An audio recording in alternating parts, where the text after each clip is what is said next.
ganda ng mga building dito. Pumunta pa ako doon sa Philippine Consulate. Ayan, pero hindi pala doon pwedeng magpa-print ng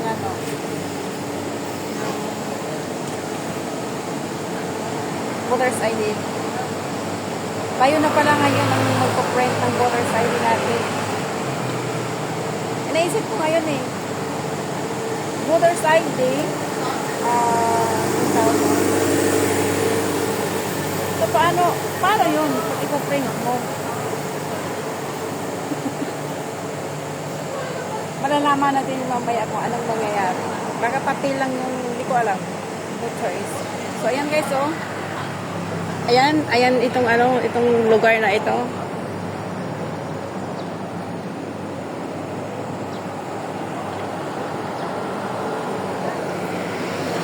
So papunta akong San Malo ngayon. Nag-aabang ako ng bus kasi meron akong trabaho. So ganito ang buhay ko kahit day off ko, nagtatrabaho ako. So thank God, I'm thankful to God sa mga biyaya binigay sa akin sa kalusan. So voter's ID, diba pagka voter's ID is talagang ID?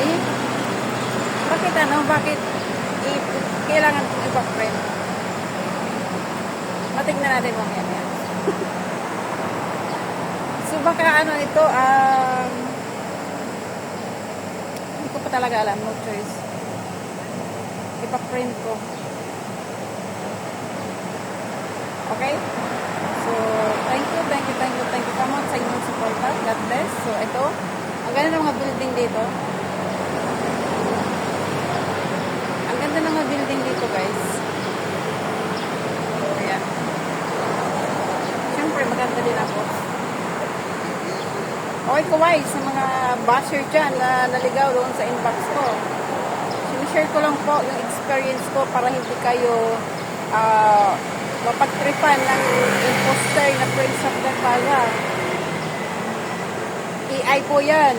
Yung nagsasalita, kita yung nagsasalita, AI po yan. Ini-edit nila yan sa AI Pro apps. May mga apps dyan, okay?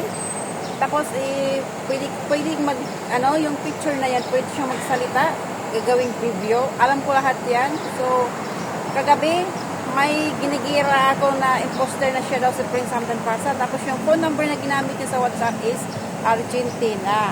So, wala nang magakaloko pa sa akin kayo. Talagang gigirahin ko kayo.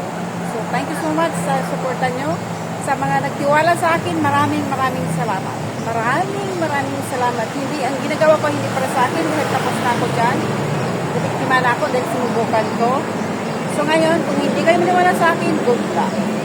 Pamuti na yung buhok nyo. Walang Prince Hamdan Pasa ang darating sa buhay mo. Kasi hindi po basta-bastang tao yan. Okay? Parang presidente yan, maraming bodyguard. Okay? So good luck. Bye-bye.